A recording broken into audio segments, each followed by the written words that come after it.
Hey everyone, it's JG, and I know I said I was quitting Raid, and I am quitting Raid. I dropped my clan and haven't played for the last couple days, but right after I quit, I noticed that they dropped this 150 Ancient Shard Guaranteed Champion event. There is a chance I'll come back to Raid if they drop some new content or new play modes. I'll definitely consider it, so I'm happy to leave my account in a good state. I think we can all agree that pulling shards is one of the more fun parts of Raid, and I am sitting on this pretty massive pile of shards, so I would love to get one last hurrah out of pulling these shards and seeing what I get out of them. This Guaranteed Champion event is exactly the sort of event that I save up this many shards for, and so I thought I'd do one last shard pull video to sort of close down my account. So let's look at the main prize here. So this is Staltus Dragonbane. He appears to be wearing Dracomorph as a hat. I'm sure there's some kind of story there, probably how he got the name Dragonbane. But he has a pretty nice looking kit. One thing, he's in Bannerlords. I have 0 legendaries in Bannerlords, so that would be nice. Bannerlords is one of my weaker factions. This A1 attacks one enemy 2 times if they're under any debuff. Each hit decreases the target's turn meter by 10%. Most of the time, you're probably going to be keeping enemies under debuffs if you can manage it, and so a 20% turn meter decrease on an A1 is a pretty nice A1. A2 here attacks all enemies 2 times. Each hit has a 50% chance of placing stun for 1 turn. That's before books. It goes up to 65%. So booked, that's like a 90% chance of stunning everyone. It's 75% on a 4-turn cooldown with no books whatsoever, which is not a bad skill even before you start talking books. A3 places a 3-turn increased defense on this champion and then attacks all enemies. And let's see, it books to 100%. It places either decreased crit damage or decreased speed based on whether it's higher attack or defense. I'd have to look up what this places in various boss contexts. But between being able to place decreased speed and decreased turn meter, plus some crowd control, I definitely think about him for something like Spider or Fire Knight. A 2-hit A1 with turn meter suppression, pretty solid in Fire Knight. This will help with the waves, or this will help with Spiderlings and Spider. And then we've got this passive here. Whenever an enemy attempts to place Weaken, Decrease Defense, or Poison, reflects them back onto the attacker, plus damage increases by 5% for each debuff on the target. So some really nice abilities here. These are the 3 debuffs that get placed by Dracomorph. So again, part of this theme for this character is being the anti-Dracomorph. This mostly feels like an arena ability. Those are the places where you're going to be encountering these debuffs the most. Certainly, Weaken and Decreased Defense is the thing people want to place on you the most. These are the things to set you up for a kill. So that's a nice thing to be able to resist those, put them back on the attacker, and then presumably survive the nuke that comes right after that. So really interesting for an arena context. This damage increases for each debuff on the target. That clause is really useful in a lot of boss type content. A lot of these bosses you end up loading up with a lot of debuffs and poisons and things like that.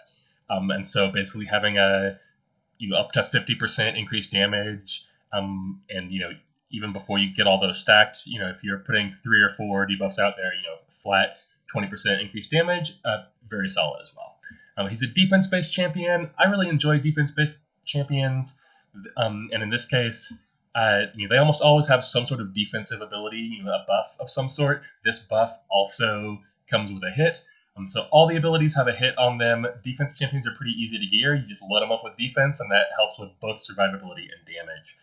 So this is a really nice-looking champion, one that I'd definitely be happy to add to my account, even if I'm turning my account again right after this video. So he'll be sitting in the vault until I come back to raid, if ever, but a nice one to add. And so that's for 150 Ancient Shards. I've got well over that, so we will pull those tonight, and also give a review on the various other things that we see along the way. Before I jump in, I just want to remind folks, when you're doing champion evaluation, trying to decide if these are good pulls or not, you always evaluate based on the account that you have. I'm at the point where I've hit the max level of most content, and so I'm really looking for things that are best in class for the thing that they do, which means especially most epics are not going to be impressing me. That said, a lot of those epics, if they're the first epic you draw in the game, they're probably something that you're going to invest in for a little while. Or there's plenty of things that might be useful for your account depending on where you are. So just because I gloss over something doesn't mean that it's not a good thing for you to invest in on your account. All right, let's go ahead and dive in. 150 ancient shards. I had to do a little bit of work clearing out my vault to make room for this 150 pieces of food that we're going to be getting. But let's see what we can do. First 10 pull, what do we have? Is that all blue plus Horden? Let's see. The main thing I know about Horden is in Dragon 20, I think it is, he has this hit that hits really hard. Bloodletter, yeah, this is a really hard-hitting skill. He's been able to one-shot some of my champions when I was first getting to Dragon 20. 60% chance of placing decrease attack debuff, heals by some of the damage inflicted. I just know this one has a pretty sweet multiplier on it. Grants an extra turn if the target is killed. That one's kind of useful early in the game. You're, of course, one-shotting a lot fewer enemies with your A1s as the game progresses, so it's not super useful. Increase attack, increase crit rate, increase speed on this champion. Yeah, solo buffs, and this one is a 5-turn cooldown. That's not great. So the main thing here, if you don't have a lot of other great things, he can deal some pretty high single target damage. This is probably not an epic that you're likely to be investing a lot in. All right, second 10, one epic again in this batch. Seneschal, another Bannerlord. Bannerlords are the Order of the Night, I guess. 30% chance of placing Leech. Place a continuous heal and a perfect veil on an ally. That one books to 2 turns, so that at least happens frequently.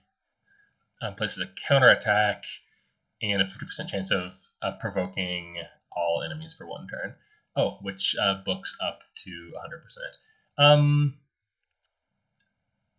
Yeah, that's kind of mediocre. These are provoke is a useful debuff, although it's not the best of the crowd control debuffs. Pair it with counterattack, and you could put out some damage alongside that. Single target continuous heal is just a pretty minor heal. That's not a great ability. So again, not a super exciting epic here. This one will be food on my account for sure.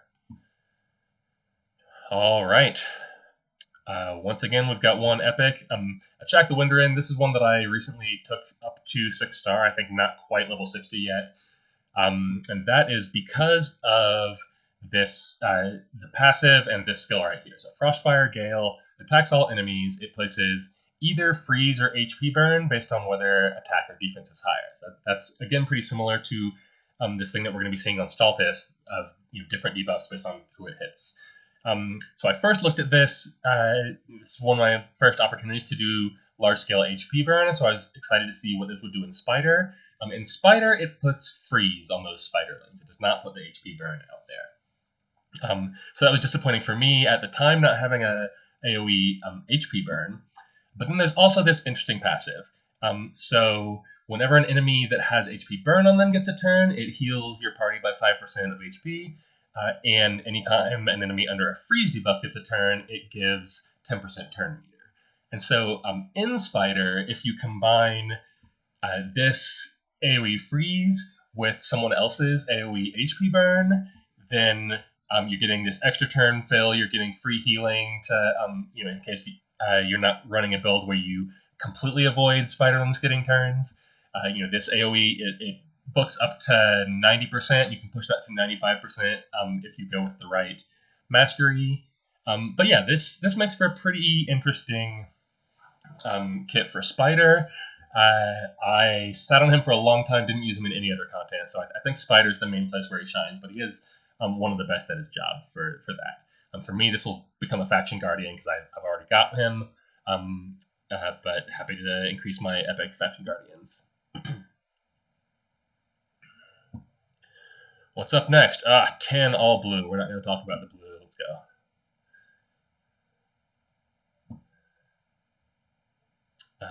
One epic again. Tashada. I might have her already. I don't think that she's a super impressive one. So attacks one enemy, has a chance of increasing defense on this champion. Already, that's pretty unimpressive.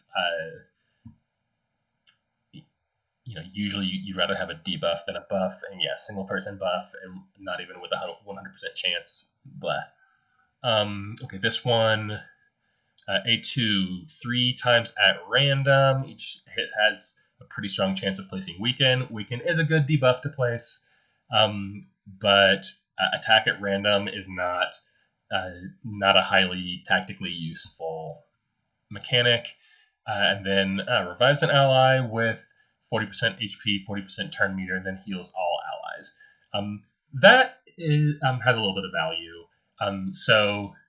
In general, having a reviver or a healer is useful in faction wars. So this is something that might help there. Only problem here is this is in Barbarians, where everyone gets Soul of the Drakes at 6 months, who also has a single target revive, a much better heal option, and overall a much better kit. So Tashada might be useful if you don't yet have Syl and are wanting to push your Barbarian faction war team. That's about the only place where I would see her getting much playtime.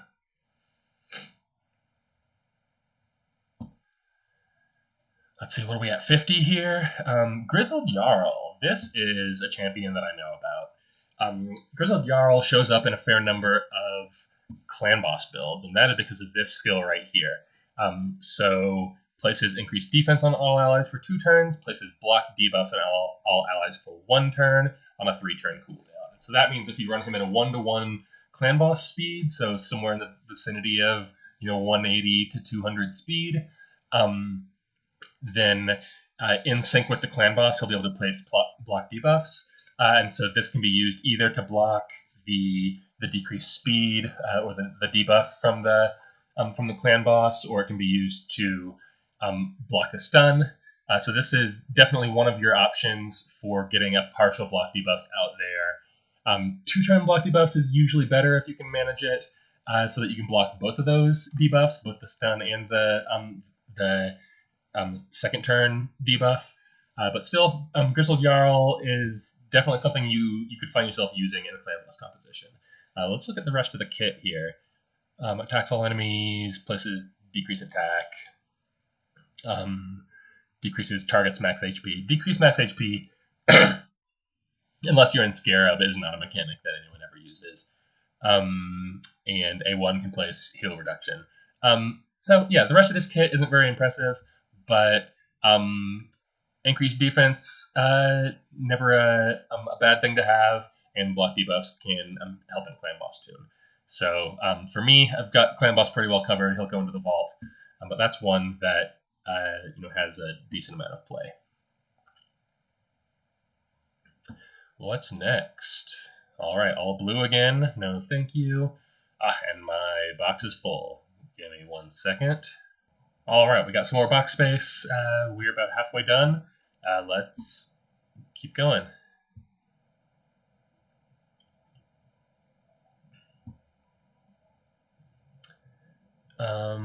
All right, Kunoichi. I'm not very familiar with this one. Okay, A1, chance to place Weaken. Not a bad place to start. This is a defense type champion. A2, attacks all enemies, chance of placing Leech. A3, ally protection, and fill this champion's turn meter. It's nice having that turn meter fill, so this isn't just kind of a wasted defensive turn. It gets you close to back in the fight. And a passive places block damage on this champion whenever their HP drops below 50%. This is a mediocre kit. Maybe some use in faction wars. Ally protection can definitely help keep your team alive, and this may come in clutch as well. Together with that, Leech and Weaken, not bad things to be placing. This is a decent epic, not super meta relevant in any significant content, but if you don't have a lot of Shadowkin, then for sure in Faction Wars.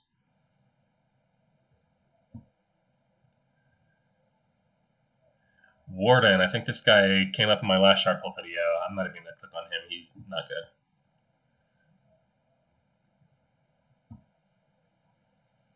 All right. Ooh, Magnar. That is a nice pull here.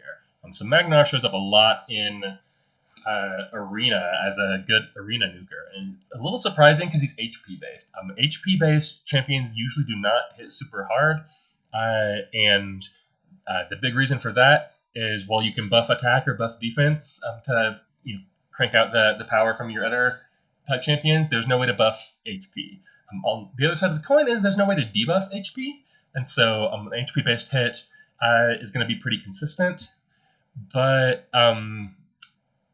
yeah, let's see. Is it? Yeah, it's Percussive Pound here is the big one. So attacks all enemies, places an extra hit on enemies without HP burn debuffs, has a 50% chance of placing stun for enemies that are under HP burn. So obviously, if you do this and you don't have anyone that's placing burn already, this can be a pretty big hit. The reason for that, in general, when you have these conditional extra hits, places an extra hit if. In general, the multipliers for those are tuned as if you're not getting it. So it might be something that's sort of medium or a little on the weak side if you don't get that extra hit. But then, of course, 2x in value if you do get those. And so you have that on A1s occasionally, like Finax and Candrafon, or as some other champions that Trunda is another one. That's why Trunda is a big arena nuker, is because she also has a clause like this. So this is actually one of the best arena nukers in the game. Able to hit very hard. Probably usable. Yeah, I don't think it's limited to arena here. But you definitely see him show up a lot there. So yeah, good way to hit hard quickly. HP type isn't bad for the arena either. Being able to hit hard and have high survivability is a great arena combination. I don't know the rest of his kit. I just know him as a hard hitter. Let's look at this real quick. Superheated Hammer. This is the A1, 45% chance of placing decreased defense. And that goes to 100% if they're under burn. Not bad as A1s go. Fan the Flames, attack one enemy, debuff spread, taking 2 random debuffs from the target and placing them on everyone who's under HP burn. So he's very burn dependent here. I can see decreases the duration of HP burn debuffs. Will not spread crowd control. And let's see, this champion heals by 1% of max HP every time anyone in the battle takes damage from the HP burn debuff. So what's that? No direct burn placement, but benefits from burn placement. Although, really looking at this in as a nuker, you'd rather just have no HP burn on the team, get this second hit in here instead of getting the stun debuff. Stun debuff, not a bad thing to have placed, but 50% chance for a stun debuff versus a 100% chance to hit hard and maybe kill. This, if I were ready to build a third arena team, and not quitting the game, this guy would be part of that. Sandwich Survivor I already have. This is another good one for Clan Boss. She's in my Clan Boss teams. And kind of useful in some other contexts as well. So the A1, it's kind of medium. It's attacks one enemy 2 times. Chance of placing Provoke if Sandlush Survivor has no debuffs, and is Lifesteal if this champion has debuffs. That's kind of a funky combination. Getting the right thing out of that is a little bit contingent. Endless Sands is the thing that makes her useful. So on a 3-turn cooldown when booked, decrease the duration of all enemy buffs by a turn, increase the duration of all ally buffs by a turn. So some of these champions, like Godseeker, Aniri, and Sandlush Survivor, that can extend buffs, definitely have some usefulness in certain speed tunes. So this is why I use her in Clan Boss. I actually use her to extend the block debuffs that I use from Duchess, so that we cover basically 3 rounds of debuffs from Clan Boss, so that a double turn doesn't throw off the composition. So that's a useful one. And just in general, extending debuffs isn't a terrible ability to have. Then there's a passive, places ally protection on everyone anytime any allies HP drops below 50%, and then places block debuffs on this champion. So compare that to, was it Tashada that we saw earlier, or someone that had a passive that when their HP drops low, they put block damage on themselves. This one, if anyone's HP drops low, she gets the block damage. Definitely, I think a stronger ability here, probably with a longer cooldown because of that. But Similar Survivor, not bad at all. Defense typed as well. 2-hit A1, hits pretty hard with that A1. She's usable. Not bad in clan boss at all. Also, if you're not doing an unkillable team, ally protection is a great way of keeping your team alive in clan boss. So, solid choice there all around. A faction guardian for me because I've already built her.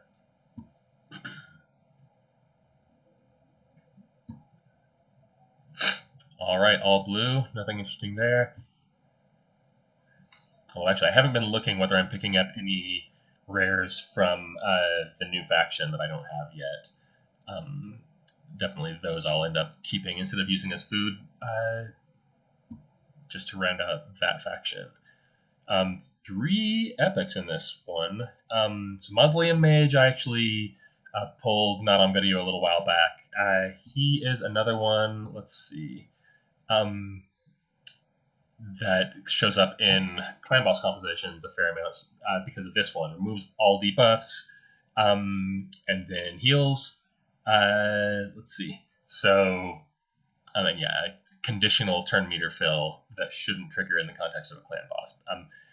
An option for removing either the stun or the debuff in clan boss and basically keeping a speed tune working. Basically, an alternative to block debuffs is just take the debuff and then have him tuned to move right after that. So he does that. Let's see, tunes or it books down to a 4 turn cooldown, so he'd need to be running 4 to 3 in that case. A1 places the big decreased speed. That's certainly not bad. And let's see, increase crit rate and increase defense. That's decent, but I think clan boss is the main place where Mausoleum Mage sees interest. Fang Cleric, I do not know. Let's read this one up real quick. 75% chance of transferring a debuff to the target. Heals an ally, fills the target's turn meter if they are fully healed. Places a veil on the target if they're not fully healed. That one's a little funky. It goes down to 2 turns, so potentially useful sort of speed cleric heal combination for Dark Elves faction. Plus a revive as well. Return to the ranks. Revive a dead ally. Fill the turn meter by 30%. Once ascended, places unkillable on them and continuous heal on a 4-turn cooldown. Definitely not in the top tier of revivers here, but having a reviver and a cleric in your faction war team definitely helps you to hit 3 stars on those stages. So actually, Dark Elves is one of my worst ones as well. So this one might go into my faction team there if I keep up with that. And then the third epic this round, Ursine Ice Crusher. Skinwalker here, the little polar bear. A1 can place block active skills. Block skills is a pretty nice debuff to place in a lot of contexts. Let's see, it books up to 10, 20, 30. So it's kind of low chance to place, even though it is a nice debuff. A2 attacks all, chance of placing decreased crit rate. That is not the most useful debuff in most contexts. And a passive, decrease the damage all allies receive from critical hits by 15%. Fills this champion's turn meter 5% whenever an enemy lands a normal, strong, or weak hit. Okay, so anything other than a critical hit. Well, that's kind of funky. So the decreased damage from critical hits by 15%, that's probably why I've seen this guy in Arena before. So critical hits, as we've said before, don't happen a lot outside of Arena because nothing really tends to have more than the 15% base crit rate opportunity. But yeah, this opportunity to passively decrease damage. Obviously there's a limit to how much damage reduction you can get from defense, and in the arena you're mostly going to be facing people that are trying to place defense down on you, and so this is another nice 15% damage reduction that you can get. Definitely can be helpful in a go second team to keep you alive through through that first nuke.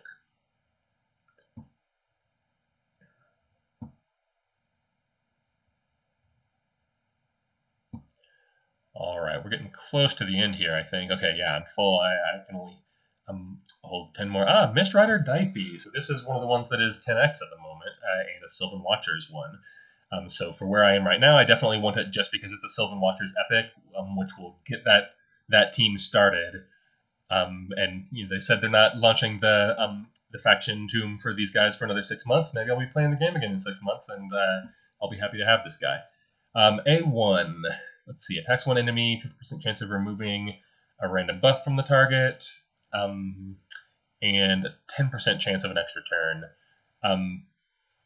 Extra turn is reasonably nice. It also completely messes with speed tune mechanics. If for some reason you would want him in a speed tune, although I don't expect that the rest of the kit will be friendly with that. Attacks all enemies, 75% chance of placing decreased defense. Grants an extra turn if a decreased defense is placed. That is solid. So it books to 100%. So an AoE defense down is always a good skill anyway. And then he both gets the AoE hit plus then a second turn. It's on a 4-turn cooldown and doesn't speed up beyond that, but since it's basically always going to be a free turn, you can think of it as a 3-turn cooldown, which is a totally reasonable duration for an AoE debuff like this. That is a nice skill. And third skill here, place increase attack and increase accuracy on this champion for 3 turns, then grants an extra turn. Okay, so probably what you're gonna get when you use this is this books to so that one will book to 4 turns. So everything's on 4 turns. So you'll do Hunt the Mists, you'll boost your accuracy and your attack. Then you'll which grants an extra turn. Then you do an AoE attack, which also grants an extra turn, and then you get a free A1 out of it. So yeah, 3 turns, and then what are you ready for the cycle again on your next turn? So that's definitely an interesting one. That's not bad as epics go in general. The increased accuracy is a really nice buff to pair with this. You can build him with less accuracy or just have like a really high confidence that you're going to be able to place that. This could be viable for an arena debuffer as well. Anyone that brings sort of more than the average amount of accuracy is nice for an arena debuffer, because you're going to have some folks that have built high resist. And if you have some boost, like 50% here, that just increases your chances of being able to win the accuracy versus resist war. This is a really nice champion. Definitely for the faction, but in general as a debuffer, a lot of the good like epic debuffers bring decreased defense plus something else. Like you've got Stagnite does decreased defense and attack. So that's obviously pretty nice as well. And then not really a debuff placed on the A1, but with including this like self buff in here, should be I would presume it hits pretty hard, and can cycle that decreased defense pretty rapidly. Let's see, base speed just a little under 100. Yeah, anything else interesting in the base stats here? He's a level 1 in this view, so that's not going to tell us very much. Well, thumbs up on this one. This is a good pull.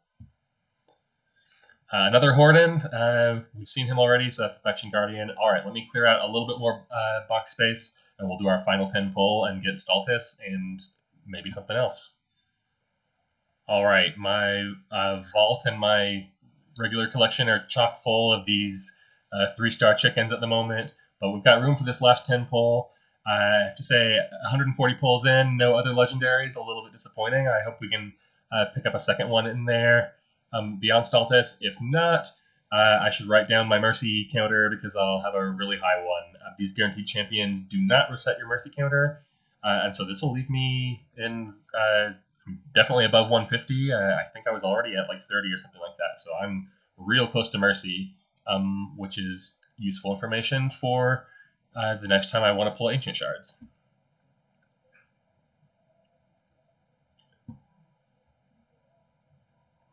All right, well, just one Lego, but honestly, having a high Mercy counter is not a terrible thing either for future events. Let's look at Ernius here. I believe I've had her before as part of the fusion for Razin. Let's see, 90% chance of placing two. Oh wait, placing a 2.5%, which turns into a 5% when ascended. All right, so place a poison on A1, attack all enemies, increase the duration of debuffs, attack one enemy, place block buffs. I mean, increase debuff duration can be valuable sometimes, especially if you're doing like a team-wide poison comp. Overall, this looks pretty underwhelming, though. On my account, this will definitely be food. All right, and then Staltus we've already seen, but happy to have him added to the bank on my account. So that's it for my final shard pulls for now. We'll see if I come back to raid at some point to make any use of this. But hope you like seeing the pulls and the analysis here. That's going to be it for tonight. GG out.